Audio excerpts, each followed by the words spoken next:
दिवाली पर लक्ष्मी जी की कहानी सुनी जाती है। तो दिवाली की व्रत कथा सुनने के लिए हम अपने हाथों में थोड़ी सी खीर ले लेंगे और जहाँ पर हमने दिवाली की पूजा की है वहीं पर हम ये कहानी सुनेंगे। तो चलिए दिवाली की व्रत कथा शुरू करते हैं। एक गांव में एक गरीब ब्राह्मण रहता था। ब्राह्मण की एक बेटी थी। ब्राह्मण की बेटी रोजाना पीपल के पेड़ को सींचने जाती थी। उस पेड़ में से रोजाना एक लड़की निकलती और वो ब्राह्मण की बेटी से कहती कि मेरी सहेली बन जाओ। ब्राह्मण की बेटी ने एक दिन उसको कहा कि मैं अपने पिताजी से पूछ के ही तुम्हारी सहेली बनूंगी, एक बार मैं अपने पिताजी से पूछ लेती हूँ। ब्राह्मण की बेटी अपने घर आई और अपने पिताजी से बोली कि पिताजी, पीपल के पेड़ से एक लड़की निकलती है और वो रोजाना मुझे कहती है कि मेरी सहेली बन जाओ। ब्राह्मण ने कहा, बेटा सहेली बनने के लिए ही तो बोल रही है, कोई बात नहीं, तुम उसकी सहेली बन जाओ। अब ब्राह्मण की लड़की जाती है। अगले दिन जैसे ही पीपल सींचती है तब पीपल से एक लड़की निकली और फिर बोलती है कि क्या तुम मेरी सहेली बनोगी। तो ब्राह्मण की बेटी कहती है कि हाँ, मैं तुम्हारी सहेली बनूंगी। दोनों सहेली बन जाती हैं। अब वो छोटी सी लड़की कहती है कि तुम मेरे घर भोजन के लिए आना, मैं तुम्हें जिमाने के लिए निमंत्रण दे रही हूँ। ब्राह्मण की बेटी अपने घर आके पिताजी से कहती है कि पिताजी, मेरी सहेली ने मुझे अपने घर निमंत्रण दिया है, भोजन के लिए बुलाया है। ब्राह्मण कहता है ठीक है बेटी, चली जाओ। ब्राह्मण की बेटी जैसे ही उसके घर जाती है, वो छोटी सी लड़की तो महालक्ष्मी थी। जाते ही ब्राह्मण की बेटी को सोने की चौकी पर बिठाती है, चांदी के बर्तनों में खाना परोसती है, 56 भोग खिलाती है। जाते समय बहुमूल्य रतन शाल दुसाले ओढ़कर अपने सखी को विदा करती है। विदा करते समय महालक्ष्मी जी ब्राह्मण की बेटी को कहती है कि सखी, कल मैं तुम्हारे घर जीमने आऊंगी। ये सुनकर ब्राह्मण की बेटी थोड़ा उदास हो जाती है, लेकिन कहती है ठीक है, कल तुम मेरे घर जीमने आ जाना। अब यहाँ पर तो जीमने के लिए हाँ कर देती है। घर जाकर ब्राह्मण की बेटी उदास होकर बैठ जाती है। ब्राह्मण पूछता है कि बेटा, जब से तुम अपनी सहेली के घर से आई हो बहुत उदास हो, क्या बात हो गई।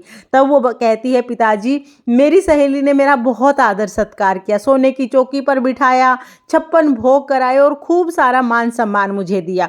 लेकिन अब कल मेरी सहेली मेरे घर खाना खाने आएगी, मेरे घर जीमने आएगी, मैं उसका आदर सत्कार कैसे करूंगी, मैं उसको कैसे संतुष्ट करूंगी, यही सोचकर मैं परेशान हूं। ब्राह्मण कहता है कोई बात नहीं बेटा, जैसा हमसे बन पड़ेगा वैसा हम करेंगे।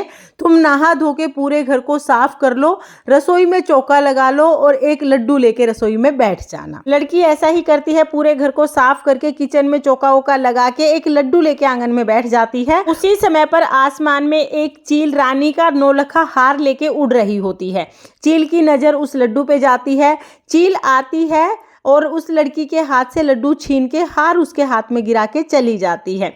उस हार को लेके लड़की बाजार जाती है और जाके सुनार से कहती है कि मुझे सोने का पटड़ा दे दो, चांदी के बर्तन दे दो, और जो जो चीजें उस लड़की को चाहिए थी, ब्राह्मण की बेटी को जो जो सामान चाहिए था वो सारा लेके आ जाती है। उस नौलखे हार को बेचकर खूब सारा सामान लेकर आई, आके खूब सारे पकवान बनाए। जैसे ही महालक्ष्मी जी आई तो ब्राह्मण की बेटी ने सोने का पटड़ा बिछाया और महालक्ष्मी जी से बैठने के लिए निवेदन किया। लक्ष्मी जी ने कहा कि मैं तो किसी भी साहूकार के या राजा महाराजे के घर पर भी नहीं बैठती हूँ। तब ब्राह्मण की बेटी बोली कि सखी, तुम मेरी सहेली हो, तुम्हें बैठना ही पड़ेगा, अगर तुम नहीं बैठोगी तो मेरी चाची ताई सब मेरा मजाक उड़ाएंगी। ये सोचकर लक्ष्मी जी उसके पटड़े पर बैठ गई। अब लक्ष्मी जी वहां पर बैठी तो पूरा घर अन्न धन से भर गया। ब्राह्मण की बेटी ने महालक्ष्मी को 56 प्रकार के भोग लगाए, खूब आदर सत्कार किया और महालक्ष्मी जी की कृपा से ब्राह्मण का घर अन्न धन से भर गया। हे महालक्ष्मी जी, जैसे आपने ब्राह्मण की बेटी पर अपनी कृपा की, वैसे ही सब पर अपनी कृपा करना और सबके घर को अन्न धन से भर देना। ये थी लक्ष्मी जी की व्रत कथा। लक्ष्मी जी की कथा सुनने के बाद हम एक गणेश जी की कथा जरूर सुनेंगे। तो चलिए गणेश जी की कथा शुरू करते हैं। एक बार एक गांव में गणेश जी का मेला लगा था। सारे गांव वाले मेला देखने जा रहे थे तो एक छोटी सी लड़की ने भी जिद कर ली कि माँ, मैं भी मेला देखने जाऊंगी। उसकी माँ ने कहा, नहीं बेटा, मेले में बहुत भीड़ होगी, तुम कहीं गिर पड़ जाओगी, चोट लग जाएगी। लेकिन लड़की नहीं मानी। अब लड़की ने हट कर लिया कि मैं भी मेले में जरूर जाऊंगी। उसकी माँ ने 2 लड्डू और 1 घंटी पानी दे दिया और कहा कि लो, 1 लड्डू और पानी गणेश जी को, बचा हुआ लड्डू और पानी तुम ले लेना। ठीक है। लड़की 2 लड्डू और 1 घंटी पानी लेके मेले में चली गई।